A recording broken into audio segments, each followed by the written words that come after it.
nuestra conversación, ha sido tema en las noticias también, el tema de la cantidad de ciclistas fallecidos durante este año. Y bueno, yo lo planteaba desde este punto de vista, ¿no es cierto?, de la falta de infraestructura, de más allá de los comportamientos individuales de cada uno de los conductores o las conductoras, ya sea en automóvil, en bicicleta y también los peatones, la falta de infraestructura sólida o de normativa sólida que vaya asumiendo este problema no como un problema individual, sino como un problema de seguridad pública en la movilidad urbana, ¿no es cierto? Sobre eso vamos a conversar con Daniela Schwab, que es ciclista y activista de justamente movilidad urbana. Daniela, ¿estás por ahí? Hola Lucía, ¿cómo estás?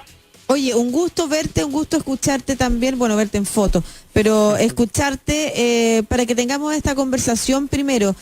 Cuéntanos cuál es el diagnóstico que hay hoy hasta el momento sobre lo que ha pasado en el año y por qué este tema ha empezado a tomarse también en los medios de comunicación. A ver, mi análisis parto diciendo que estamos en una situación crítica. Estamos teniendo un incremento de muertes de ciclistas que solo hasta septiembre ya tomó la totalidad de muertes de ciclistas que tuvimos en 2019. Pero aquí hay un punto importante que me interesa resaltar, porque creo que también ha habido una confusión en términos de mensaje, al decir que hay muertes de ciclistas porque hay más ciclistas, y el problema no es ese. El problema de las muertes de ciclistas tiene que ver con una nula fiscalización. Si antes de la pandemia ya teníamos una fiscalización bastante vaga, porque esa es la realidad, lisa y llanamente durante la pandemia y post-pandemia no existe ningún tipo de fiscalización. Entonces, esa es una situación sumamente preocupante, porque hoy día salió la Autoridad de Transporte a señalar que le van a colocar suma urgencia al proyecto de ley CATI, ¿no?, que es la creación de este centro automatizado de infracciones, pero todos sabemos que eso no resuelve las muertes de ciclistas. O sea, solamente esta semana han muerto 2 más. Podemos hablar fácilmente de que lamentablemente vamos a cerrar al menos con 100 ciclistas muertos. Y hoy hay mecanismos para fiscalizar lo que está pasando en las calles, pero no se cumplen. Entonces, esta problemática de trasfondo es la que nosotros como organizaciones y personas naturales y academia, ayer fuimos a entregar una carta al Ministerio del Interior, precisamente porque sentimos que las medidas tienen que tomarse ahora, con los mecanismos que existen. Y lamentablemente, Lucía, no está ocurriendo. Y no está ocurriendo, insisto, no solamente ahora, no está ocurriendo desde hace mucho tiempo. Ustedes estarán al tanto que se implementó la ley de convivencia vial, la ley de convivencia de modos, que precisamente no es una ley para los ciclistas, sino que incluye otros modos también, como los ciclos, por ejemplo. Hay mucha gente que se moviliza en scooter, patines, etcétera. Y resulta que en cuanto se implementa esta nueva ley, ¿qué espíritu espera uno si se habla de una ley de convivencia de modos, ¿no?, que básicamente es, entendamos que la calle nos pertenece a todos los usuarios y no solamente al automovilista, que sean fiscalizaciones ecuánimes? Y sin embargo, ¿qué vimos y qué es lo único que hemos visto estos 2 años? Fiscalización de carabineros en la ciclovía, fiscalizando el casco, fiscalizando un chaleco reflectante que por lo demás es un decreto del año 88 que reflotaron de un minuto a otro, pero no vemos esa fiscalización en la calle, entendiendo que no solamente los ciclistas, los peatones también son usuarios vulnerables frente a un vehículo cuyas dimensiones puede ser un arma letal. ¿Pero qué fiscaliza Carabinero? El casco. Y la realidad es que el casco no salva vidas. Muchos de los ciclistas que han muerto usando casco y chaleco reflectante, porque la principal problemática que nosotros enfrentamos en la calle es el exceso de velocidad. Y aquí te hago un punto como respecto a lo que estaban planteando en un inicio y que alcancé a escuchar. ¿Necesitamos infraestructura? Por supuesto. El presidente actual se comprometió con cierta infraestructura que a la fecha no está cumplida, y estamos años luz de que se cumpla, pero la problemática no es solamente la infraestructura. La fiscalización de velocidad, la fiscalización de 1,5 metros que tiene que tomar un vehículo al adelantarnos, que básicamente es cambiarse de pista, no ocurre. Porque tenemos ciclistas, Cristian, que lo mataron hace más de una semana en la intersección de Carmen con Santa Isabel, iba por una ciclovía. Otra ciclista que mataron en Gran Avenida, iba con chaleco, iba con casco, la mató un conductor de transporte público. Entonces, no todo es infraestructura, y no toda la infraestructura son necesariamente ciclovías. ¿Pero todo es fiscalización, Daniela? ¿O también tenemos que meterle harto al tema de la educación de los conductores? Marcelo, yo siento que tenemos que meterle harto, efectivamente, al tema cultural y al tema educativo. No olvidemos que los conductores motorizados que hoy están en las calles recibieron la misma educación que probablemente nosotros recibimos hace 30, 40 años atrás, que es una educación bastante vaga, bastante nula. Entonces, ¿cómo atacamos, por decirlo de alguna forma, a esas personas que ya no recibieron esa educación de convivencia vial? Y eso se hace con campañas. Yo no he visto ninguna campaña.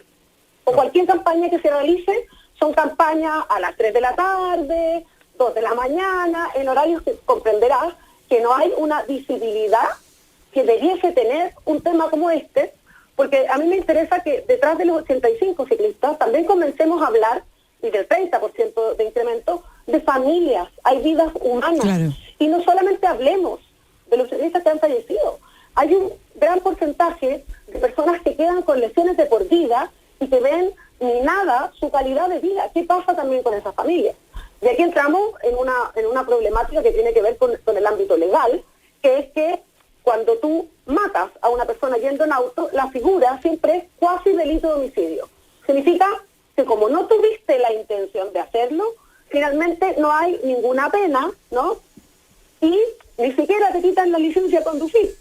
Nosotros tenemos el caso de una chica peatona que estaba tomando un taxi, estoy hablando del año 2018, antes de la implementación de la ley, que la mataron en Avenida Toda Lava. Un tipo de exceso de velocidad. Esta persona, que no, porque está en un proceso de investigación, no puedo dar el nombre, sigue en la calle, sigue manejando. Entonces, ¿cómo nos estamos tomando este tipo de problemas? Por eso nosotros ayer fuimos al Ministerio del Interior, porque esto es un tema de seguridad pública, y es un tema crítico.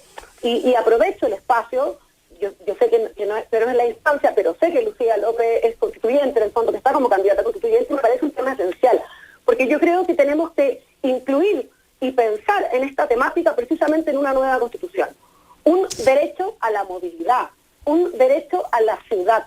Basta de esta ciudad donde finalmente tanto Obras Públicas como el Ministerio de Transporte, el mayor presupuesto está asociado a más autopistas, Sí, bueno. más vías, pero ¿qué pasa con la infraestructura que nosotros necesitamos? Cuando tenemos un incremento que suele ser de entre un 10 y un 20%, dependiendo de dónde lo midas, en Santiago, por ejemplo, anual de ciclistas. Entonces, no nos estamos tomando esto en serio. Es que tiene que ver con la plata, pues. Tiene que ver, Daniela, porque hay negocio detrás de eso. Hay negocio detrás de la construcción de autopistas. Por supuesto. Hay un vocero que muchos conocen, que tampoco le voy a dar vitrina yo porque ya tiene suficiente, que es uno de los principales lobistas, por decirlo de alguna forma, de todas las autopistas, porque efectivamente eso da plata. Y todo el presupuesto está puesto ahí. Entonces, finalmente, esto es una decisión política. Resolver las muertes de ciclistas y de peatones que hoy estamos viviendo en Chile es una decisión política. México acaba de lograr incorporar el derecho a la movilidad, y también hay que entender la movilidad como una movilidad sostenible, por ejemplo, que tiene que ver con transporte público, con el uso de ciclos, con la caminata, porque la ciudad no está hecha para los peatones. No. Hagan el ejercicio de pararse en alguna intersección, que yo les digo de inmediato, Purísima con Bellavista. Los peatones tienen que hacer 7 cruces porque está hecho para que circulen los autos más rápido, más eficiente, porque seguimos viendo la movilidad como mover objetos que se tienen que mover rápido. Y la vida en la ciudad no es eso.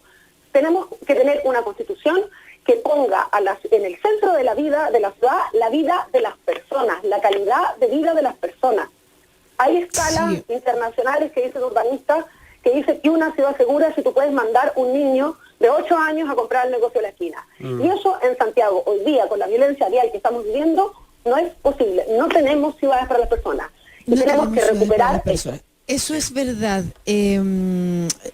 Tú en todo esto que nos has dicho este último rato apuntas a algo que a mí me parece fundamental y que era lo que plantea ayer también en la conversación que tuvimos con Marcelo, que es la falta de Estado, que en este caso representada en un gobierno, porque es a todo nivel, es la educación, las campañas de educación, es la fiscalización, es la infraestructura. O sea, ahora lo que hay es, se aprobó una ley, pero básicamente ven ustedes si la cumplen o no, ven ustedes cómo se implementa, cómo la enseñan, o sea, hay una total ausencia de esto.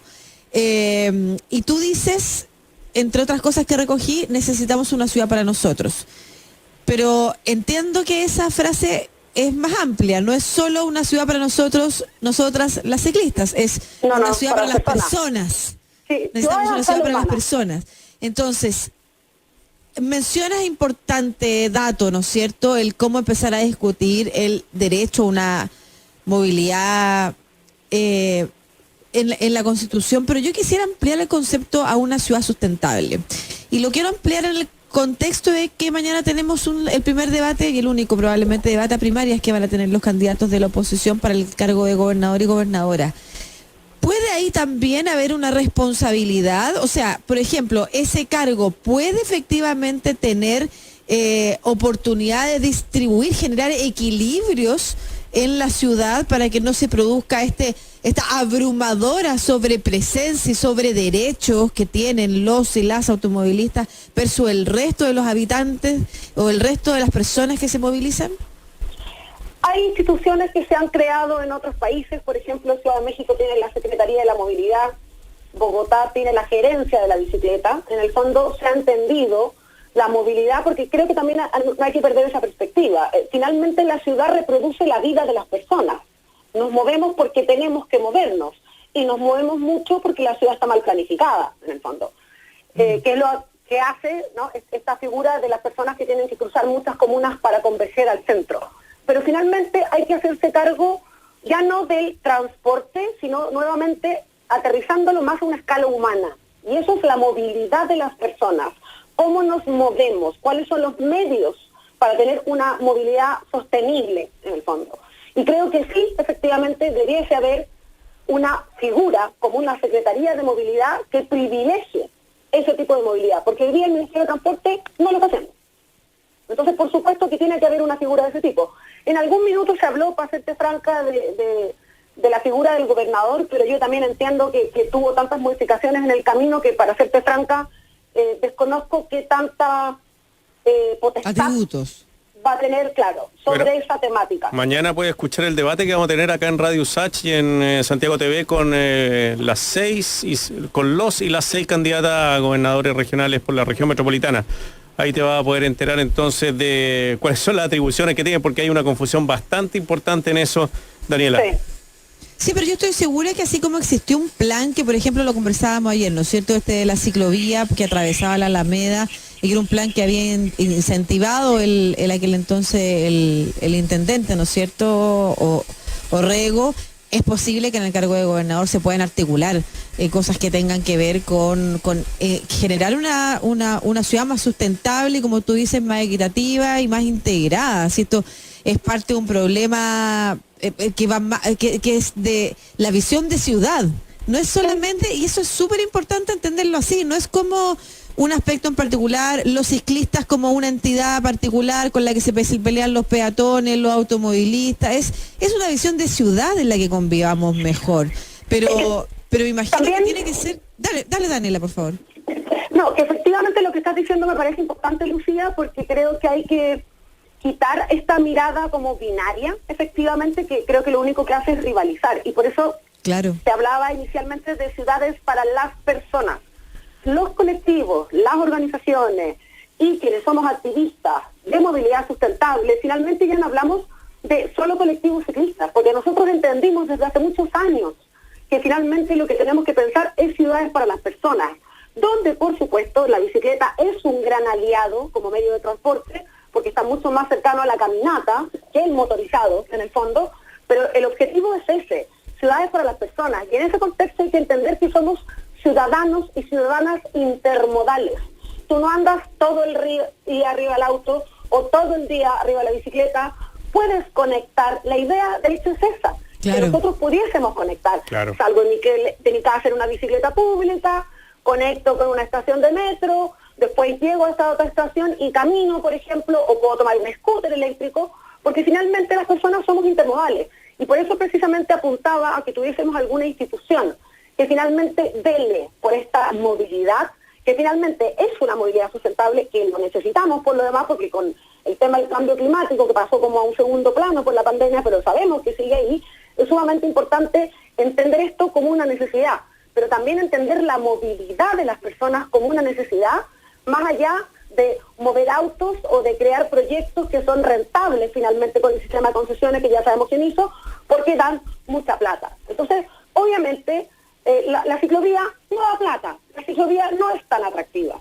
Pero incluso nos perdimos una gran oportunidad este año, y que no puedo dejar de decirlo, porque de hecho el colectivo Muévete hizo sus propuestas, Revolución Ciclista ha hecho sus propuestas, la gente de Team Mapu en Pudahuel también hizo sus propuestas a nivel municipal de ciclovías de emergencia durante la pandemia, algo que han hecho un montón de países a nivel latinoamericano. Sí, pues. Y la respuesta de la Autoridad de Transporte en un seminario del CEDEUS de la Católica en el que yo participé, dijo que no había presupuesto. Entonces, hoy se sorprenden, hoy salen diciendo que es preocupante las muertes de ciclistas, claro, cuando tuvieron la posibilidad de colocar un poco de pintura, conos, probar, crear infraestructura, porque sí, y es un costo menor, en realidad es un costo menor para todos los costos de la... Pero ahí también hay que... Ayer veíamos imágenes de Holanda, me parece, que hacían una división bastante importante entre la calzada donde transitan los autos y la calzada donde estaban era la misma calzada pero dividida. No creo que unos conitos sirvan nomás, yo creo que tienen que ser unos topes bastante altos para evitar, por ejemplo, los mismos atropellos que han ocurrido en la ciclovía. Y aún así, Marcelo, pero ahí te hago una corrección. Lo que tú estás hablando es la infraestructura de ciclovías de alto estándar. Sí. Eso es una cosa, pero eso tiene un costo. Lo que se estaba pidiendo y lo que se ha implementado a nivel mundial son ciclovías de emergencia, que son de bajo costo, pero que entiende que prioriza la presencia del ciclista en la calle, porque el problema del auto corriendo no lo vas a solucionar con la infraestructura. Y te lo digo porque nos mataron a una ciclista en junio del 2018. Cristian mismo murió en una ciclovía, Y la ciclovía, y la figura caricaturesca, no es un campo electromagnético donde por más que tú pongas un muro, un auto no puede entrar. Porque si un auto va corriendo, te va a matar igual, haya o no haya ciclovía. Entonces, el acepto que tenía que ver con la ciclovía de emergencia, tenía que ver con decirle al auto, esa ciclista tiene tanto derecho como tú a usar la calzada. Porque tú le estás dando un mensaje al automovilista de tienes que respetar la presencia de este vehículo más vulnerable. En el fondo. Entonces, sí es importante. No te digo que se resuelva con conos, pero sí era importante haber avanzado. ¿Por qué? Porque se redujo la cantidad de motorizados en las calles en pandemia, por supuesto. Pero ¿qué pasó? Corrían más. Entonces también eso elevó las cifras de siniestros viales, que aquí aprovecho de dejarles un mensaje, porque siempre que puedo decírselo a mis colegas periodistas lo digo, dejemos de hablar de accidentes. Accidentes que dicen que hay una tasa. Una persona que tiene una licencia de conducir tiene una responsabilidad. Y eso no es un accidente, eso es un siniestro, que se produce por exceso de velocidad, pero también se produce por no ir atento a las normas de tránsito. ¿Cuánta gente va fumando en el auto? Perdón, eso está penalizado desde hace décadas. ¿Cuánta gente va chateando? Conductores de transporte público chateando. ¿Por qué no fiscalizan eso? Porque eso también es un factor de riesgo para nosotros, que sumado a la velocidad se transforma en un arma letal. Sí, Daniela, es impresionante que además en año de pandemia, cuando se redujo bastante la movilidad en Santiago, se haya producido el más alto índice de ciclistas fallecidos, asesinados en algunos casos. Es bien llamativo eso. Me quedo con el punto también de, porque esto es exactamente, cuando hay ausencia de Estado, las personas se pelean entre sí. Y el punto de no rivalizarnos, o sea, tiene que haber una estructura que se preocupe de la infraestructura, la educación, la campaña, las señales claras de convivencia ciudadana, para además generar un espacio que va a ser mejor para todos y todas. O sea, una ciudad menos contaminada también, una ciudad menos congestionada, una ciudad más amable. Todo eso está en la mira cuando hablamos también de un espacio que se comparta de manera respetuosa y que avance e incentive la movilidad sustentable. Muchas gracias, Daniela Suau, ciclista y activista de movilidad urbana, por esta conversación. Un abrazo. Un abrazo, Lucía, muchas gracias a ti y a Marcelo. Cuídate, chao. Que estén bien, hasta luego. No, y es doloroso. Yo lo que decía Daniela es importante. Es doloroso ver cifras, ser ciclista y ver cifras. Yo tengo un hijo ciclista, como tú, desde jovencito, trasladándose en bicicleta, prefiere trasladarse en bicicleta que en auto, ya es mayor de 18 años, Y sufrimos cada vez que vemos esto. A él cuando iba, él prefería que en vez de que teniendo la comodidad para que lo fueran a dejar en auto al colegio, él prefería irse en bicicleta. Y respetando las normas cuando solo era ley, se iba por la calle. Claro. 2 veces le pasaron a llevar auto. Imagínate a un cabro en uniforme de colegio. A un cabro en uniforme de colegio le pasaron a llevar en auto. Estoy hablando en calles chicas, claro, que ni siquiera autos tenían como tenían la posibilidad de adquirir alta velocidad. Y aún así pasaban pegados y en un caso le pasaron a rozar el manubrio y lo tiraron al suelo. Imagínate cuán pegado pasó ese auto para pasar a llevarle el manubrio a la bicicleta. ¿Tú crees que ese auto paró porque había botado un cabro en bicicleta con uniforme a recogerlo? Arrancan. Ni siquiera hizo eso. A mí siempre me ha impactado eso, la gente que atropella a una persona y arranca. Yo creo, me acuerdo de un caso que ahí fue en Manuel Montt con Providencia, donde todavía no se conoce quién fue la persona que mató a una niña que iba cruzando, arrancó y nunca se supo, y la niña falleció ahí mismo. Entonces tiene que haber un compromiso también de cada conductor y conductora de un vehículo con eso. O sea, yo igual hago la distinción entre un asesinato y un accidente. Exactamente, porque me imagino que ninguna persona que va en auto tiene la voluntad de atropellar y asesinar a otra persona. Es distinto a este, no sé, asesino en serie que ahora están investigando a atropellar a una persona por un accidente. Entonces, yo creo que siempre es bueno igual hacer esa distinción. No vamos a colocar a una persona que anda en auto porque atropella a otra como un asesinato, sino que creo que es un accidente. Porque el cuasi delito y el delito, finalmente, la discusión, o sea, que hay ahí. Dolo no. Exactamente. Pero como decía Nela, nadie tiene punto importante. O sea, no creo que haya muchas personas que quieran atropellar a alguien y matarla. Claro, pero hay una cosa que decía Nela que es súper importante, que es cuando tú no reparas en los cuidados. Sí, pero ahí no hay intención de tu tampoco conducción, de matarla.